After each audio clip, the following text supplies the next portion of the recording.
اجمعین اما بعد۔ میرے بھائیو اور دوستو، انسان بنیادی طور پر جاہل ہے، ان پڑھ ہے۔ اللہ تعالیٰ اس کے بارے میں ارشاد فرماتے ہیں انہ کان ظلوما جہولا، یہ جاہل بھی ہے اور ظالم بھی ہے۔ دو اندھیرے اکٹھے ہو جائیں، راستہ کہاں سے نظر آئے گا؟ واللہ اخرجکم من بطون امہاتکم لا تعلمون شیئا، ماں کے پیٹ سے اللہ نے تمہیں نکالا، تم کچھ نہیں جانتے تھے۔ اس کے مقابلے میں جو باقی مخلوقات ہیں وہ پڑھی لکھی پیدا ہوتی ہیں اور اپنی زندگی کا صحیح راستہ وہ جانتی ہیں، اس کے خلاف کرنے کی ان میں صلاحیت ہی نہیں ہوتی۔ چڑیا اپنا گھونسلہ خود بناتی ہے، سانپ بل کھانا خود سیکھتا ہے، عقاب جھپٹنا اپنی فطرت سے سیکھتا ہے، زہر بنانا کوئی سانپ کو سکھاتا نہیں، شیر کا دھاڑنا، حملہ آور ہونا اسے کوئی نہیں سکھاتا، مچھلی کا تیرنا، مرغاوی کا تیرنا، مرغے کی اذان کوئی ان کو نہیں سکھاتا، پڑھے پڑھائے لکھے لکھائے۔ انسان جاہل، تو زندگی کا وہ طریقہ جو اسے دنیا میں بھی چین سکون کی زندگی عطا کرے اور موت کے بعد بھی یہ اللہ کی پکڑ اور دوزخ اور قبر کی سختیاں اور موت کی سختیوں سے بچ کر جنت میں جانے والا بن جائے، یہ طریقہ اس کو معلوم نہیں ہے۔ اور انسان کے اندر اللہ تعالیٰ نے نفع حاصل کرنے کا جذبہ، نقصانوں سے بچنے کا جذبہ رکھا ہے۔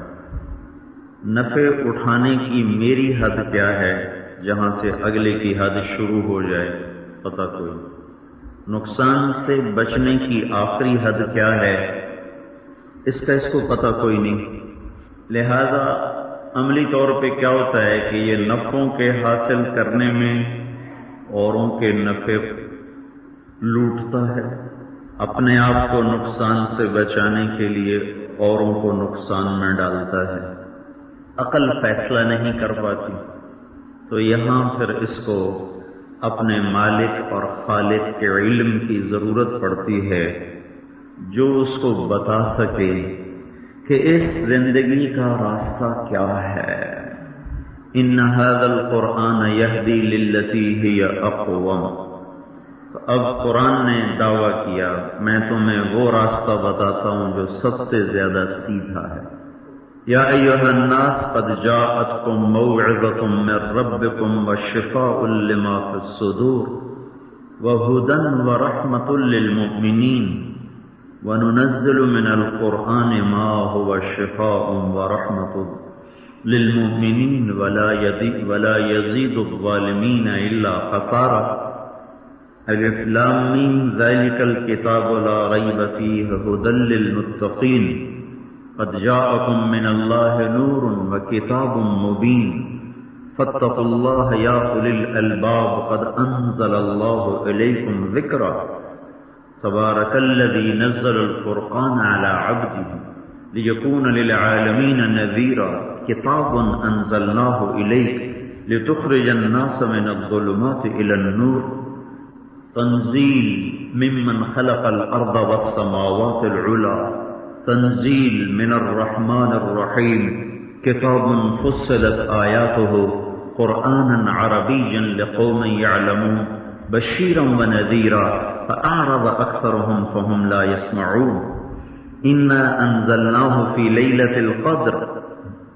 تو یہ ساری جو آیات میں نے آپ کے سامنے پڑھی ہیں، یہ قرآن کی عظمت خود قرآن کی زبان، بس یہی ایک علم ہے، یہی ایک کتاب ہے جو تمہیں صحیح راستہ بتائے گی، باقی سب ٹیڑھے راستے ہیں، اندھے راستے ہیں جن کا آخر خوفناک تباہی ہے، دنیا میں بھی آخرت میں۔ اس کو شک شبہ سے پاک رکھنا یہ اللہ کے ذمہ، اس کو کمی بیشی تحریف تبدیل سے پاک رکھنا اللہ کے دل.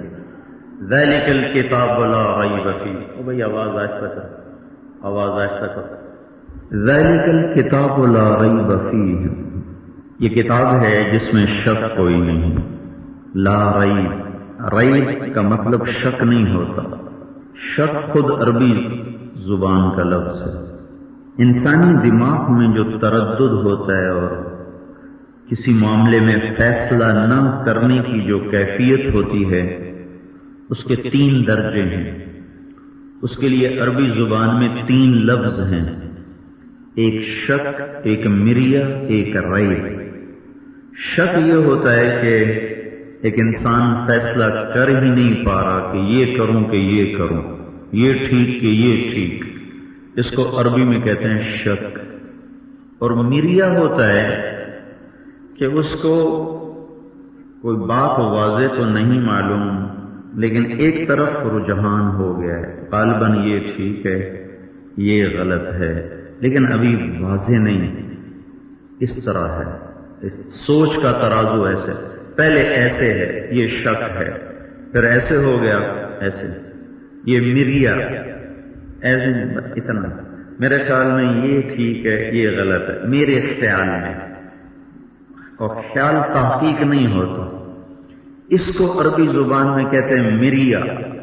تیسرا درجہ ہے ریب. ریب یہ ہے کہ مجھے کسی بات میں ایک لمحے کے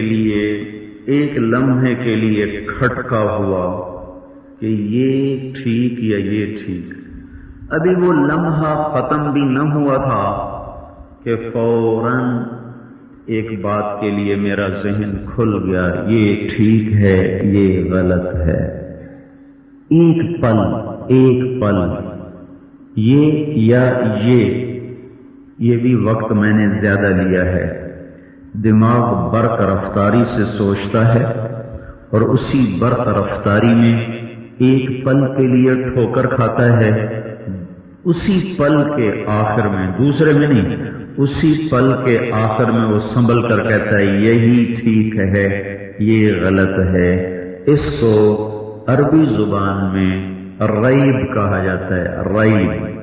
تو اب ہمارے اللہ کا دعویٰ یہ ہے لا ذالک الکتاب لا ریب فیہ. اب تم کو بات سمجھ میں آ رہی ہے؟ مجھے اپنی بات سمجھ میں نہیں آ رہی. یہ تم نے کیا سپیکر لگائے ہیں، گونج اتنی زیادہ. اس کتاب میں کوئی کھٹکا نہیں ہے، کوئی تردد نہیں ہے. چونکہ ہمارے پاس اور کوئی لفظ نہیں ہے تو ترجمے والوں نے کہا یہ وہ کتاب ہے جس میں کوئی شک نہیں. شک تو بہت بڑی چیز. اللہ تعالیٰ کہتا ہے اس میں تو ریب بھی کوئی نہیں. ریب تو مریہ کہاں سے آئے گا اور شک کہاں سے آئے گا؟ شک تو اوپر کے درجے کی. یہ پہلی سطر میں دعویٰ ہے، پہلی سطر میں لا ریب فیہ. جب ذالک الکتاب لا ریب فیہ. اس کے بعد تھا کہ پتہ نہیں آنے والے زمانوں میں کوئی اسے بدل دے، جیسے تورات بدل دی، جیسے زبور بدل دی، جیسے انجیل. زبور تو ویسے ہی ختم ہو گئی، تورات انجیل موجود ہیں، وہ بدلی ہوئی کتابیں. تو کوئی بعد میں ایسا وقت آئے کہ کوئی قرآن ہی بدل دے، آگے کا پیچھے کر دے، پیچھے کا آگے کر دے. تو اللہ تعالیٰ نے خود قرآن میں کہا انا نحن نزلنا الذکر وانا لہ لحافظون. کہ میں نے اتارا ہے، میں ہی اس کا محافظ ہوں. ایک تو یہ تسلی. دوسرا فرق، قرآن، انجیل، زبور، تورات، ان چاروں کتابوں میں فرق یہ ہے، یہ بڑا فرق ہے کہ تورات، زبور اور انجیل یہ اللہ کا کلام نہیں، یہ آسمانی قانون ہے، آسمان کا قانون ہے. اللہ کی زبان سے نکلا ہوا کلام نہیں، بلکہ اللہ کے امر سے لکھوایا ہوا قانون. بنو اسرائیل کو یہ قانون دے دیا جائے، یہ قانون دے دیا جائے، لکھوایا گیا اور ایک ہی وقت میں پوری کتاب اتار دی گئی. تو تورات، زبور، انجیل یہ آسمان کا قانون ہے، یہ آسمانی کتاب ہے، آسمانی کتاب ہے، یہ اللہ کا کلام نہیں۔ قرآن اللہ کا کلام بھی ہے اور آسمان کی کتاب بھی ہے، تو یہ کلام اللہ ہے، یہ اللہ کی صفت ہے، اللہ کی صفت۔ جیسے اللہ اپنی ذات میں ناقابل تبدیل، جیسے اللہ اپنی صفات میں ناقابل تبدیل، اس کی کوئی صفت بدل نہیں سکتی، تو کلام اللہ اللہ کی صفت ہے، اللہ کا کلام ہے۔ لہذا ساری دنیا کے دجال کٹھے ہو جائیں، اس قرآن کو بدل نہیں سکتے، بدل ہی نہیں آ سکتے، ورنہ یہ یاد ہی نہ ہوتا، یہ اپنی اصل شکل میں موجود ہے تب یہ یاد ہوتا ہے۔ اگر اس میں کوئی تبدیلی آئی ہوتی تو یہ ہمارے چھوٹے چھوٹے بچے اس کو یاد نہ کر سکتے۔ دنیا کی واحد کتاب ہے جو بن سمجھے یاد کی جاتی ہے، اور یاد کرنے والے بھی نہ سمجھ، یاد کروانے والے بھی نہ سمجھ سے مراد ہے کہ ان کو ترجمے کا کچھ پتہ نہیں۔ ایک قاری صاحب قرآن یاد کرا رہا ہے، اس بیچارے کو تو پتہ نہیں کہ ان الفاظ کا ترجمہ، آج کل کے تو علماء کو ترجمہ نہیں آتا، سارے نہیں، مطلب جیسے ہمارے جیسے میرے جیسے جو خالی سند لے کے ممبر پہ بیٹھ گئے، ہم تو پورے قرآن کا ترجمہ نہیں کر سکتے۔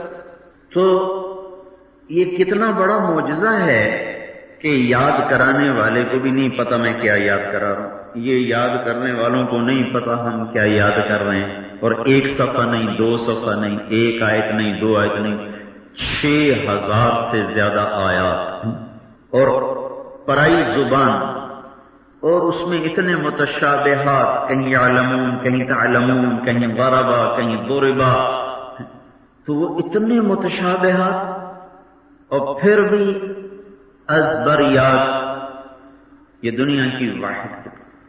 مجھے پڑھائی کے زمانے میں یاد کرنے کا شوق تھا، تو میں اپنی کتابیں یاد، کالج میں نہیں، جب مدرسے میں داخل ہوا، کالج میں تو پڑھنے کا وقت بھی یاد نہیں، امتحان سے 2-3 دن پہلے پڑھا، پاس، سامنے کوئی منزل تو تھی نہیں۔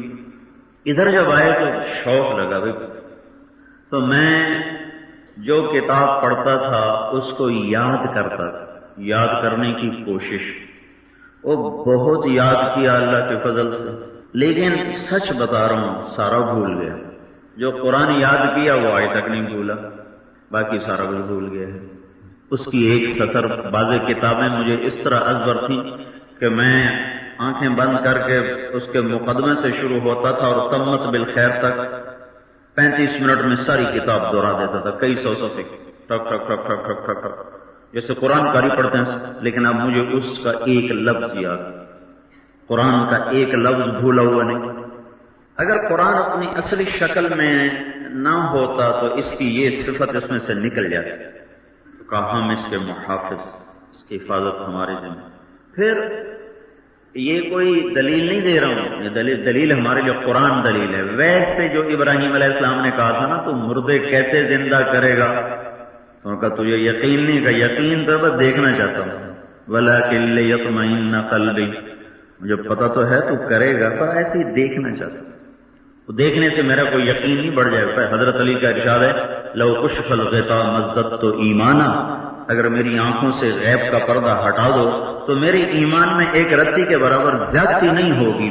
بغیر دیکھے اللہ کے نبی کی بات کو سن کے یقین اتنا بن چکا ہے کہ تم مجھے ابھی جنت دوزخ دکھا دو تو میرا یقین زیادہ نہیں ہو جائے، بغیر دیکھے پہنچ چکا ہے۔ تو یہ میں کوئی دلیل نہیں دے رہا ہوں آپ کو، لیکن یہ ایک آج کی نئی تحقیق ہے اور بڑی زبردست تحقیق ہے۔